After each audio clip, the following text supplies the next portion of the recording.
अगर मैं आपसे कहूँ कि कोई इंसान मर गया है और उसके बाद यानी लगभग 2 घंटे बाद वो जिंदा हो गया है, तो शायद आप यकीन कर सकते हैं, क्योंकि ऐसी घटनाएं अब तक कई बार घट चुकी हैं।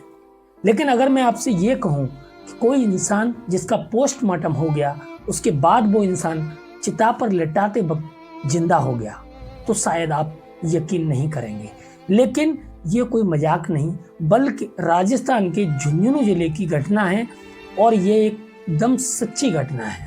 21 नवंबर 2024 का ये दिन होता है जब झुंझुनू के जिला अस्पताल में यानी बीकेडी जो अस्पताल है, उस अस्पताल से एक डेड बॉडी का पोस्टमार्टम किया जाता है और उसके बाद उसकी रिपोर्ट भी बनाई जाती है। जब उसकी जो डेड बॉडी होती है, उसकी डेड बॉडी को ले जाकर शमशान घाट में चिता चिन्हने के बाद उस पर रखने के लिए जा रहे होते हैं, तभी उस डेड बॉडी की आंखें खुल जाती हैं और उसे देखकर जो लोग होते हैं वो डरने लगते हैं। लेकिन कुछ समझदार लोग उसके पास जाते हैं और जब उसे वो देखते हैं तो उनकी आंखें खुली की खुली रह जाती हैं, क्योंकि अब इस इंसान की सांसें भी चल रही होती हैं और ये इंसान जिंदा होता है। इस इंसान को लेकर फिर से उसी बीकेडी हॉस्पिटल झुंझुनू जाया जाता है और वहां जाकर जब डॉक्टरों को दिखाया जाता है तो डॉक्टर भी कहते हैं कि ये इंसान जिंदा है। वही डॉक्टर जिन्होंने इस इंसान का पोस्टमार्टम किया था। तो इस पूरी घटना में क्या कुछ हुआ था और इस घटना का क्या है पूरा सच, वो आप वीडियो अंत तक देखेंगे तो आपको खुद ब खुद पता लग जाएगा। तो वीडियो में अंत तक रहें। चैनल पर नए हो तो चैनल को सब्सक्राइब कर लेना। आइए कहानी शुरू से शुरू करते हैं। ये कहानी शुरू होती है राजस्थान के झुंझुनू शहर से। राजस्थान के झुंझुनू में एक अनाथालय होता है। वहाँ एक 25 साल का लड़का होता है जो इस अनाथालय में रहा करता है। उसके माँ बाप नहीं है और वो गूंगा और बहरा, यानी ना ही सुन सकता और ना ही बोल सकता। 21 नवंबर 2024 को उस लड़के की तबीयत खराब होती है। दिन का लगभग 1 बज रहा होता है और उसे वहाँ के जिला अस्पताल यानी भगवान दास खेतान हॉस्पिटल में ले जाया जाता है। और जब उसे हॉस्पिटल में ले जाया जाता है तो लगभग 2:10 पर उसको मृत घोषित कर दिया जाता है, यानी डॉक्टरों के द्वारा कहा जाता है कि ये मर चुका है। अब उन्हें कहा जाता है कि इसका पोस्टमार्टम होगा और पोस्टमार्टम के बाद आपको इसकी डेड बॉडी दे दी जाएगी। और उसकी जो डेड बॉडी होती है उसे डीप फ्रीजर में रख दिया जाता है। यानी ये बात है लगभग 2:30 बजे की।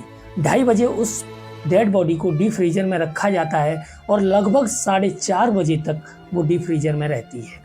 उसके बाद 4:30 बजे डॉक्टर्स आते हैं और उसे मॉर्चरी में ले जाया जाता है और लगभग 15 मिनट बाद यानी 4:45 बजे उसका पोस्टमार्टम करके और उसकी रिपोर्ट बनाकर उन अनाथालय वाले लोगों को दे दी जाती है और वो उसे ले जाकर शमशान घाट में रख देते हैं। अब शमशान घाट में एक तरफ चिता की तैयारी की जाती है, इधर उस लड़के को जब चिता पर लेटाने के लिए उठाने का प्रयास करते हैं तभी वो देखते हैं कि उसकी दोनों आंखें खुली हुई हैं। अब दोनों आंखें खुली देखकर कुछ लोग डर जाते हैं।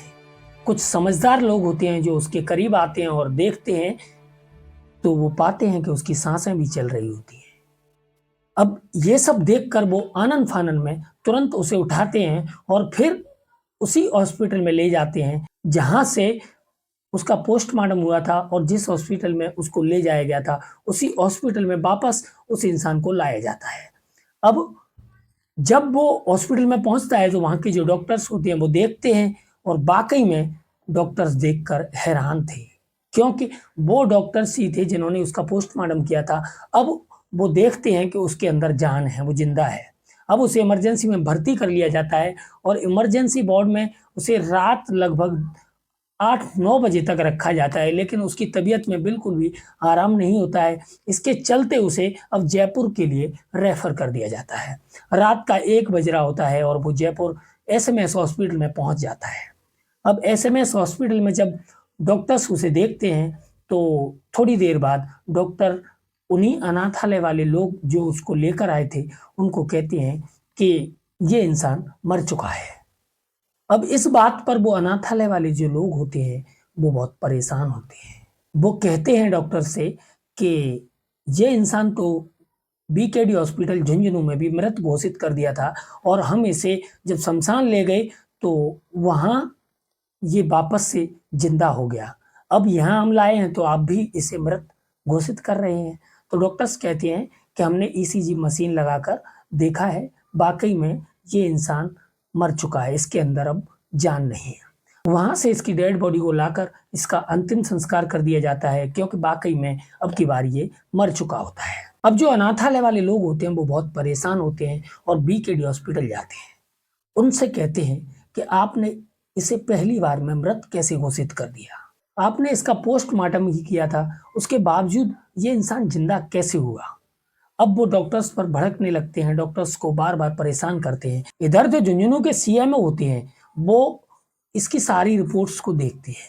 अब देखते ही वो एकदम से शॉक्ड रह जाते हैं, क्योंकि जो ईसीजी का टेस्ट होता है उसमें साफ लाइनिंग दिख रही होती है, यानी छोटी छोटी बारीक लाइनें होती हैं, जबकि ईसीजी मशीन का जो टेस्ट होता है उसमें इंसान तब मरा हुआ होता है कि जब वो लाइन एकदम सीधी होती है तो समझ लो इंसान के अंदर जान नहीं है।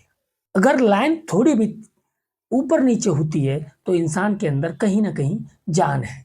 वहां डॉक्टर्स ने इतनी जल्दबाजी में फैसला कैसे ले लिया था कि इसके अंदर जान नहीं है, उसका कारण भी जब सीएमओ दूसरे डॉक्टर से जानने का प्रयास करते हैं तो वो कहते हैं कि मैंने इसकी जो धड़कन होती है वो देखी थी, इसकी सांस नहीं चल रही थी, ये वाकई में मर गया था, इसीलिए मैंने इसको मृत घोषित किया।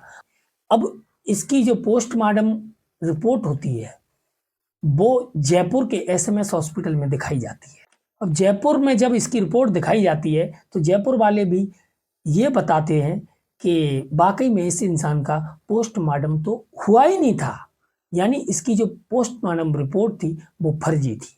जयपुर के लोगों ने ही इसका पहली बार पोस्टमार्टम किया था, क्योंकि जो झुंझुनू का जिला अस्पताल था वहां एक